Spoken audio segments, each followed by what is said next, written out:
in grade 11, there are two options for a 6/4 progression.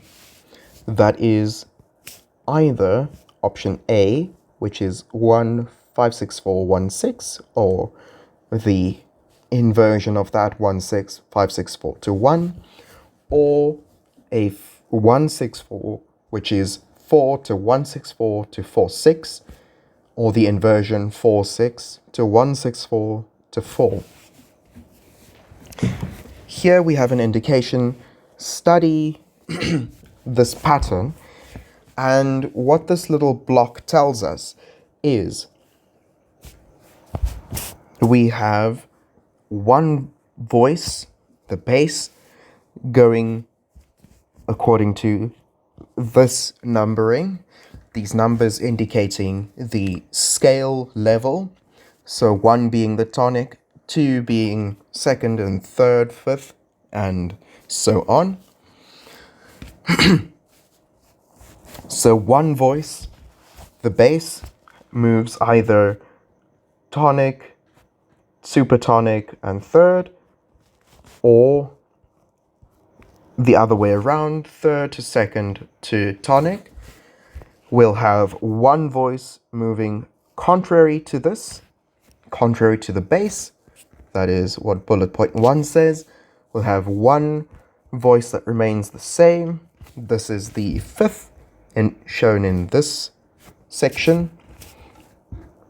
And we have one voice that makes a triangle, going down and back up, 8 7 8.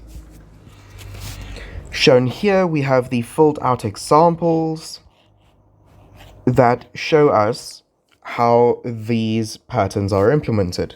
So over here we have in the soprano 1 to 2 to 3. In the bass we have a 3 2 1. We have 8 7 8. And we have one voice staying the same. Now, if it makes it slightly easier for you to wrap your head around these chords, you can, instead of writing the dotted minim, you can write out a note for each of these fives, just to help yourself understand that even though the note stays the same, you still fill every chord. Here we have a 1 5 6 4 1 6 again, except the nomenclature is slightly different. Instead of the numbers, we have letters, the C and the B, to indicate the chord inversion, but the rules stay the same. In the soprano, we have this 3 to 2 to 1. In the bass, we will then have the opposite, which is the 1 2 3. And here we have again in the bass 1 2 3 and 1 2 3. So we have the bass filled in. We can just fill in the other voices. So we have 8 7 8. And here again, 8 7 8. This is a mistake in your textbook. This should be an 8 instead of a 7. And we have one voice remaining the same. And then we have here again 8 7 8. Here we have the 2 3 2 1s again. Next we have the 1 6 4 progression. And the 1 6 4 follows the same pattern. So we have one voice moving down or up. We have one voice remaining the same, and we have one voice making a triangle.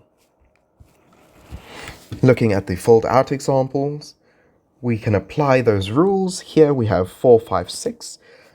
Now, you'll note a key difference between these two progressions in the scale degrees we use for our patterns. In the 5 6 4 progression, we have 1, 2, 3 being our upwards motion, or 3 to 1 being our downwards motion. But in the 1-6-4 progression, we have 4-5-6 being upwards and 6-5-4 being downwards.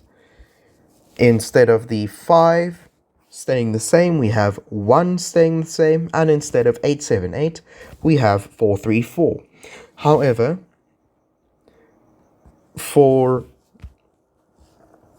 us to be able to fill this in correctly every time, we can still think of it in the same way as 4-5-6. We have the bass moving upward, or 6-5-4, the bass moves downward. We have one voice staying the same, and we have our triangle. So here we have the filled out example.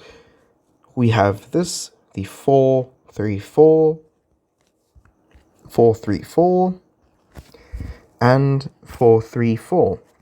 We have one voice going up, one voice going down.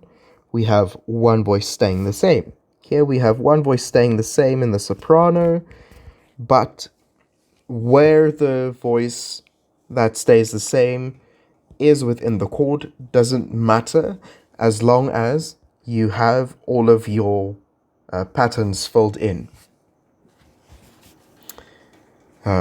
And the most important thing to remember is that the 6-4 chord is never a chord on its own.